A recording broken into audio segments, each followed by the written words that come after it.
आज की वीडियो का जो विषय है हमारा कि घर को कैसे कीलना है, कैसे बंदिश की जाती है, ये भी बहुत महत्वपूर्ण विषय है। और ये तंत्र विद्या का जो इलाज होता है उसमें एक बहुत आवश्यक अंग है। और इसका कोई भी वीडियो मुझे लगा कि अभी तक इंटरनेट पे ऑथेंटिक उपलब्ध नहीं है, जिससे लोग समझ सकें। बहुत सारी भ्रांतियाँ हैं। और हमारे एक व्यूवर ने अभी एक कमेंट लिख करके भेजा था, हो सकता है वो ये वीडियो देख रहे हों, तो उन्हीं के बाद से मुझे स्मरण आया कि ये आज वीडियो में बना देता हूँ। नागफनी की कील पे उन्होंने कहा वीडियो बनाइए, तो मुझे ध्यान आया। तो घर को, किसी भी घर को कीलने का जो कार्य होता है, उस घर का एक ही आवश्यक अंग होता है। उसके जो है मेंबर्स का जब इलाज किया जाता है या किसी भी मेंबर का इलाज किया जाता है, तो इसमें ये प्रक्रिया अपनाई जाती है कि उस घर के ऊपर दोबारा तंत्र विद्या ना हो। तंत्र विद्या जो करने का जो विधान है, उसमें घर के सदस्यों के ऊपर अलग तंत्र विद्या होती हैं और घर के ऊपर भी तंत्र विद्या कर दी जाती है। तो घर अगर सुरक्षित है, यानी घर को कीला गया है, तो उस घर में रहने वाले सदस्य भी जब तक उस घर के अंदर है तब तक वो सुरक्षित रहेंगे, क्योंकि उस घर के अंदर कोई नकारात्मक ऊर्जा नहीं घुस सकती है। और उस घर की तबाही या बर्बादी के लिए, उसके सदस्यों की तबाही बर्बादी के लिए तंत्र विद्या नहीं की जा सकती। यानी पूरा परिवार टूटेगा नहीं, बिखरेगा नहीं, घर के लोग बर्बाद नहीं होंगे। सामूहिक जो तंत्र विद्या की जाती है कि ये घर बर्बाद हो जाए, तो वो उसमें नहीं होगा। या किसी इंडिविजुअल के नाम पे किया भी है, तो जब वो घर के में प्रवेश करने लगेगा शाम को, तो घर में प्रवेश करते ही उसकी चीज़ें बाहर रुक जाएंगी, घर में प्रवेश नहीं करेंगी। जब बाहर निकलेगा तब उसके साथ हो लेंगी। तो ये जो है बहुत बड़ी सुरक्षा होती है कि उस घर में रहने वाला हर सदस्य जो सुरक्षित रहेगा। लेकिन ये एक अपने आप में विज्ञान है, इतना आसान नहीं है ये। जैसे लोग अपना देखते हैं कि ये ले गया, वो ये गाड़ दिया, ये कर दिया, वो कर दिया, ऐसा नहीं है। इसको ऐसे आप समझें कि जो ही आप समझिए कि घर से बाहर आप कहीं जा रहे हैं अपने घर में, और घर में कचरा है, कचरे का डब्बा रखा हुआ है, तो उस घर को लॉक करना है, आपको ताला लगाना है। तो आप कैसे करेंगे? पहले उस पूरे घर की साफ़ सफाई करेंगे, कचरे को बाहर फेंकेंगे, सब तरफ से खिड़की दरवाज़ा बंद करेंगे कि दोबारा कचरा घुसने का कोई इसमें जुगाड़ ना हो, तब आखिरी ताला आप लगाएंगे। बस यही जो है सीधे शब्दों में आपको समझाता हूँ कि यही इस विज्ञान का मूल मंत्र है कि जो घर शहर ज़्यादा असेब ज़्यादा होता है, पहले उसके सभी सदस्यों का इलाज किया जाता है, फिर उसके पूरे घर का इलाज किया जाता है। और इलाज करने के बाद तब ये प्रक्रिया अपनाई जाती है कील लगाने की। कील लगाने के दो तरीके हैं। एक तो घर के चारों कोनों में और मध्य में लगाते हैं, ज़्यादातर इस्लामिक प्रक्रिया में ये प्रयोग होता है। और जो जिन्होंने पूछा था प्रश्न कि नागफनी की कील, तो ये जो है साबर मंत्रों की विद्या है, यानी ओझा सोखा जो ये काम करते हैं, इसमें ये विद्या तभी काम करेगी। साबर मंत्रों का सबसे जो खास बात है, वो सबसे बड़ा जो उसके जकात होती है, यानी उसका जो पुरस्चरण होता है वो उसने कर रखा हो। कोई भी साबर मंत्र जिससे वो कर रहा है नागफनी की कील। नागफनी की कील क्या है? नाग मतलब सांप होता है, उसके फन के आकार की कील को बनाया जाता है। लेकिन ये कील तभी काम करती है, बनी बनाई नहीं। जो नाव चलती है नदी में, उस नाव की कील आप लेकर के आएँ। और अगर ये नाव की कील किसी सिद्ध स्थान की मिल जाए, जैसे विंध्याचल, बनारस की का जो गंगा में चलने वाली नाव है, तो ये और अधिक प्रभावी, फिर उससे ऊपर प्रभावी कोई कील नहीं होती है। तो पहले वो कील जो गाँव में है लोग जानते होंगे कि नाव की कील लाएँ, फिर उसको जो है लोहार को दे करके उसको जो फन है उसका सांप बनवाइए, सांप के आकार का कील, उसका फन जो है सांप का होना चाहिए। तो ये नागफनी की कील हो गई, नाग का फन उसकी कील है। अब इसमें घर के चारों कोनों में और घर के मुख्य द्वार पे दोनों तरफ इसको लगाते हैं। लेकिन इसको जो है वही कर सकता है जो ओझा सोखा उस साबर मंत्र से इसको अभिमंत्रित करेगा, लेकिन वो उसका आमिल होना चाहिए, यानी उसका पुरस्चरण उसने कर रखा, उस मंत्र की सिद्धि हो, तभी ये कील काम करेगी। ये लगाने की प्रक्रिया, इसके दिन होते हैं कि मंगल को लगाया, कि इतवार को लगाया, कि किसी और दिन लगाया। और दूसरी बात ये है कि उसको इतना विद्या या ज्ञान होना चाहिए कि खाली कील की सिद्धि नहीं होनी चाहिए, उस घर के सदस्यों का पूरा इलाज करने की क्षमता हो और घर को सही कर सके। क्योंकि जनरली जो ओझा सोखा होते हैं वो ये विद्याएं नहीं जानते हैं। जो बड़े स्तर की तंत्र विद्या किसी के ऊपर हो जाती है, तो इसमें उनकी जान जोखिम में आ जाती है, क्योंकि वो घर तो खाली करा दिया उन्होंने और घर में कील लगाने पहुँचे, और घर के जो सदस्य हैं उनके ऊपर बड़ी तंत्र विद्या जिसका उन्होंने इलाज नहीं किया, तो वो चीज़ें उनके ऊपर हमलावर हो जाएंगी। फिर जो ओझा सोखा जो होंगे उनकी ज़िंदगी खतरे में पड़ जाएंगी।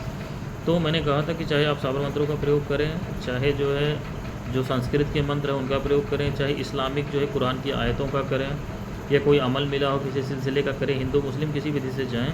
कोई एक अमल आपने पकड़ा, जैसे हिंदू हैं तो मान लीजिए काली जी का 22 अक्षरी मंत्र मिला, तो उसके 22 लाख की साधना करके उसका पुरस्चरण करके वो उससे बड़ी उसकी कोई सिद्धि नहीं होती।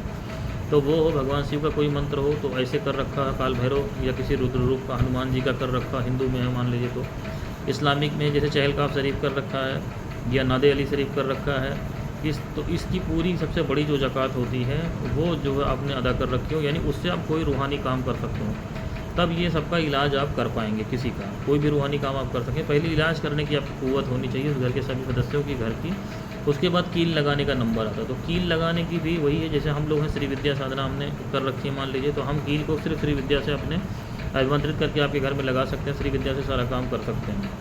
और उसी तरीके से जो है इस्लामिक साधनाओं में जो सूरह तारिक की आखिरी आयत हैं उसका अमल होता है, उसकी ज़कातें होती हैं, जिसने वो अमल कर रखा हो तो वो कील उससे लगाते हैं घर को करने का काम।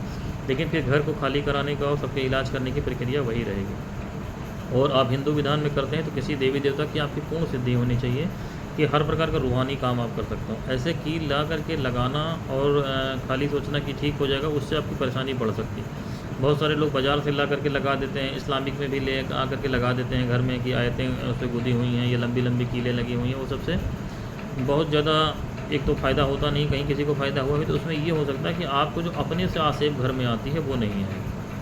अगर आपने लगा दिया कि मुख्य द्वार पे मान लीजिए कि लगा दिया, कोई हांडी लगा देता है और पंचमुखी हनुमान की प्रतिमा लगा देता है, तो ये सबसे क्या होता है अपने घूमते फिरते जो आत्माएं स्वतंत्र हैं आती हैं वो नहीं आती। लेकिन तांत्रिक अगर आपके ओझा सोखा ने कोई कील लगा भी दी मान लीजिए और उसकी क्षमता पूरी नहीं है, उसकी कुव्वत नहीं है, उसको पूरी सिद्धि नहीं है, तो तांत्रिक जब घर में प्रयोग करेगा तो वो उसको तोड़ना जानता है, स्वतंत्रता उसकी होती है। जैसे हम लोग को किसी भी घर की बंदिश तोड़नी हो तो तोड़ सकते हैं, क्योंकि हमारी जो विद्या है या जो शक्तियाँ हैं वो ईश्वरीय आदेश से चलती हैं। कोई भी ऐसा आमिल जो होगा जो ईश्वरीय आदेश से खाली काम करेगा, अपनी मर्जी की कुव्वत नहीं करेगा, यानी सिफली इल्म या गलत काम नहीं करता है, कि उसकी जो शक्तियाँ ईश्वरीय आदेश से चलती हैं, वो इस तरीके की किसी भी बंदिश को कील वील को तोड़ सकता है। हम लोगों को किसी भी घर में कुछ भी भेजना हो तो हम तोड़ सकते हैं, क्योंकि हमारी शक्तियाँ हमारे कहने से नहीं जाएंगी, जब तक उनको ईश्वरीय आदेश अल्लाही हुक्म जिसको कहते हैं जब वो मिलेगा तो उससे जाएंगी उचित अनुचित का ध्यान करके। और किसी कोई दुष्ट आदमी है अगर उसने अपने घर की बंदिश करा रखी है और वहीं बैठ के गलत काम कर रहा है, जैसे कोई तांत्रिक है, ज़्यादातर हम लोगों का पाला ऐसे ही पड़ता है, तो उसके घर में दंड देने के लिए हमको किसी को भेजना, अपनी कोई चीज़ भेजनी है तो हमको उसके घर की बंदिश तोड़नी पड़ती। फिर उसने कितनी भी बड़ी कील लगा रखी हो,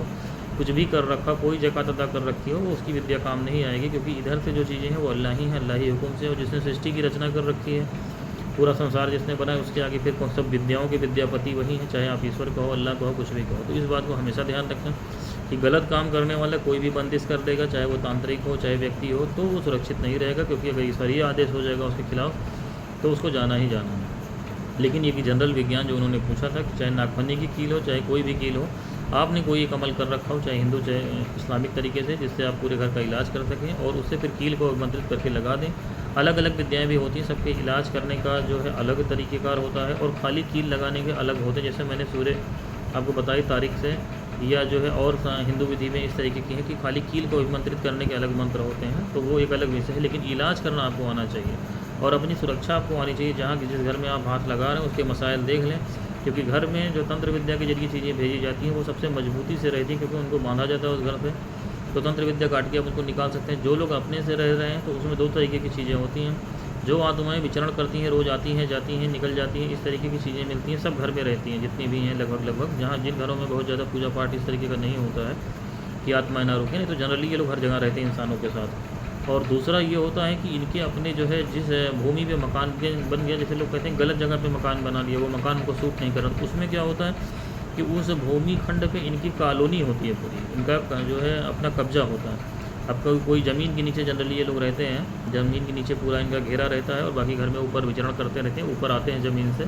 तो ऐसे किसी प्लाट को आपने ख़रीद लिया, मकान बनवा लिया जहाँ पे इनका कब्जा था, जिस पे ये लोग रह रहे थे। अब आप उसको सोचो कि कील लगा के खाली हो जाएगा, तो ये ऐसा नहीं होगा, क्योंकि ये फिर एक जो है अल्लाही काम जैसा होता है कि जो जिस घर पे पहले रह रहा उसी का कब्जा है। तब ऐसे केस में आमिल को बहुत योग्य होना चाहिए और इन लोगों से बात करनी पड़ती है, फिर अल्लाही हुक्म से इनको जगह दिलानी पड़ती है, चाहे हिंदू विधि में हो चाहे इस्लामिक तरीके में, कि इनका ये मकान है, आपसे पहले इनका कब्जा है, तो इनको ये मकान खाली करके कहाँ ले जाओगे आप, दूसरी जगह इनको बसाना पड़ता है। इनको बसाने के तरीके होते हैं, जो आमिल हैं, जो बड़े ईश्वरीय तरीके से काम करने वाले हैं, वो जानते हैं इस चीज़ को। ज़बरदस्ती आप उनको पकड़ के नहीं निकाल सकते हो, क्योंकि ये ईश्वरीय नियमों के खिलाफ है। वो ज़मीन उन्हीं की है, अगर मान लीजिए आपसे ख़रीदने के पहले, तो उनको नया मकान नई ज़मीन में ले जाके उनको स्थापित करना होता है, उनसे उनकी रजामंदी लेनी पड़ती है और तब वो उस घर को खाली करते हैं। उसके बाद फिर अपने जो भेजी भेजाई चीज़ें तब आप खाली कराओ। तो ये भी इसका एक विज्ञान है कि जिन लोगों का कब्जा होगा या कॉलोनी के रूप में वहाँ पे रह रहे होंगे, उनको पहले खाली कराया जाएगा ईश्वरीय आदेश से, और उनको नया उनके रहने की व्यवस्था करनी होती है। तो ये उसका पूरा विज्ञान है कि किसी तरीके स्थान को कैसे खाली कराया जाता है, कैसे उसकी कील लगाई जाती है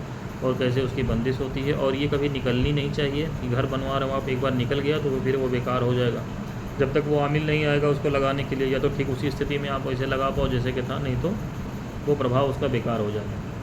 तो इस चीज़ का ध्यान रखें। मैं समझता हूँ जनरल जानकारी जितनी उन्होंने पूछी थी उससे अधिक मैंने बता दी, बाकी किसी को पूछना तो आप कमेंट में पूछ सकते हैं।